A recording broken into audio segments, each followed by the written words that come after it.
ഇവർ ഈ ജാക്കറ്റൊക്കെ ഇട്ട് നിൽക്കുന്നത് ഊട്ടിയിലേക്കോ മൈസൂരിലേക്കോ അങ്ങനെയുള്ള ലോങ് ട്രിപ്പിന് വേണ്ടിയിട്ടൊന്നുമല്ല കേട്ടോ.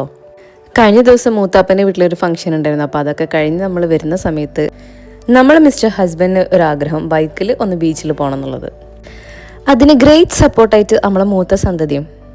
ഈ പറഞ്ഞ് എനിക്കതിലൊരു വിരോധം ഉണ്ടായിട്ടൊന്നല്ല, പക്ഷെ എന്നാലും ബൈക്കിൽ ഈ ഒരു സമയത്ത് അങ്ങനെ പോയി വരണ്ടേ, തിരിച്ചെത്തുമ്പോഴത്തേക്കും ഊര പണിയാവോ എന്നുള്ളൊരു ടെൻഷനായിരുന്നു എനിക്ക് കേട്ടോ. പക്ഷെ എന്നാലും യാത്രകൾ ഇഷ്ടപ്പെടുന്ന എന്നെപ്പോലുള്ള ആൾക്കാർ ഒരു കച്ചിത്തുരുമ്പ് കിട്ടിയാൽ എവിടെയായാലും പിടിച്ചു കയറൂലേ, പ്രത്യേകിച്ച് ഒരു നൈറ്റ് ഡ്രൈവ് ആവുമ്പോൾ. അങ്ങനെ ഏതായാലും 10:30 കഴിഞ്ഞതിന് ശേഷം കേട്ടോ ഞങ്ങൾ വീട്ടിൽ നിന്ന് പുറപ്പെട്ടുള്ളത്. 11 മണിയായപ്പോൾ ഞങ്ങൾ ടൗണിലേക്ക് പ്രവേശിച്ചിട്ടുണ്ട്.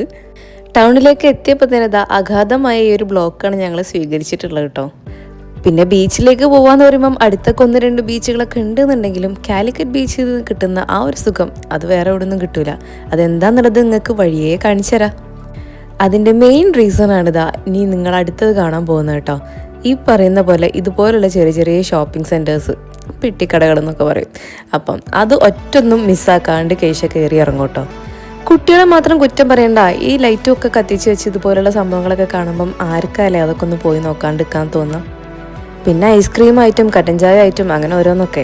ഈ ടേബിളും കസേരയൊക്കെ ഇവിടുത്തെ പുതിയ പരിഷ്കാരങ്ങളാണെന്ന് തോന്നുന്നു.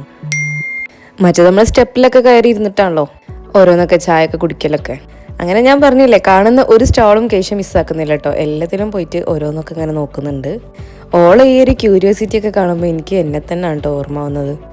കാരണം പണ്ട് ഞാൻ ഇങ്ങനെയായിരുന്നു എന്നല്ല ഞാൻ പറയാൻ വരുന്നത്, ഇപ്പോഴും ഞാനിങ്ങനെ തന്നെയാണ്. എനിക്കും ഈ പറയുന്ന പോലെ എല്ലാ കാര്യങ്ങളും കാണാനും എന്തെങ്കിലും ചെറിയ ഐറ്റംസും ഒക്കെ വാങ്ങിക്കാനൊക്കെ ഭയങ്കര ഇഷ്ടം കേട്ടോ.